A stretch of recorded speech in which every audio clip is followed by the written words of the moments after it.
இது எங்கள் ஊர் ஆலடியூர் தசரா குழுவில் எடுத்த வீடியோ தான். இந்த வீடியோவில் ஒருத்தர் சிரிச்சுக்கிட்டே சாமி ஆடுவார். இவர் கருப்பசாமிக்காக சாமி ஆடுறாரு. கருப்பசாமிக்காக சாமி ஆடுறவங்க நிறைய பேர் இந்த மாதிரி தான் ரொம்ப வித்தியாசமாக சிரிச்சுக்கிட்டே சாமி ஆடுவாங்க. இப்போ இந்த வீடியோவில் ஆஞ்சநேயரோட அருள் இறங்கி தேங்காய் உரிக்கிறவருக்கு கொஞ்ச நேரமாக அருள் இறங்காமல் இருந்தது. அதுக்கு இந்த கருப்பசாமிக்கு ஆடுறவர் ரொம்ப வித்தியாசமான முறையில் இந்த ஆஞ்சநேயரை பாட்டு பாடி அழைக்கிறாரு. கருப்பசாமி ஆஞ்சநேயரை எப்படி அழைக்கிறாரு, இந்த ஆஞ்சநேயரை இறங்கி எப்படி சாமி ஆடுறாங்க அப்படிங்கிறத இந்த வீடியோவில் பாருங்கள்.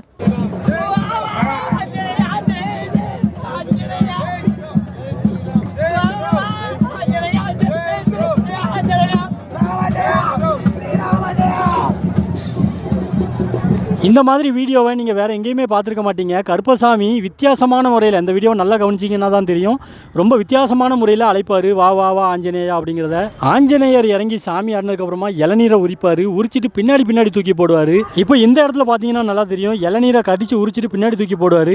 பின்னாடி எதுக்காக தூக்கி போடுறாருன்னா, பின்னாடி வந்து உட்கார்றவர் ஆஞ்சநேயருக்கு ஆடுறவர், அவருக்கும் ஆஞ்சநேயரை இறக்கி விடணும் அப்படிங்கிறதுக்காக பின்னாடி தூக்கி போடுறாரு. இந்த வீடியோ ரொம்ப நாளாக என்கிட்ட இருக்குது. ஆனால் இதில் என்ன நடக்குது, என்ன விஷயம், என்ன அர்த்தம் அப்படிங்கிறது எனக்கும் தெரியல, மற்றவங்களுக்கும் தெரியாது.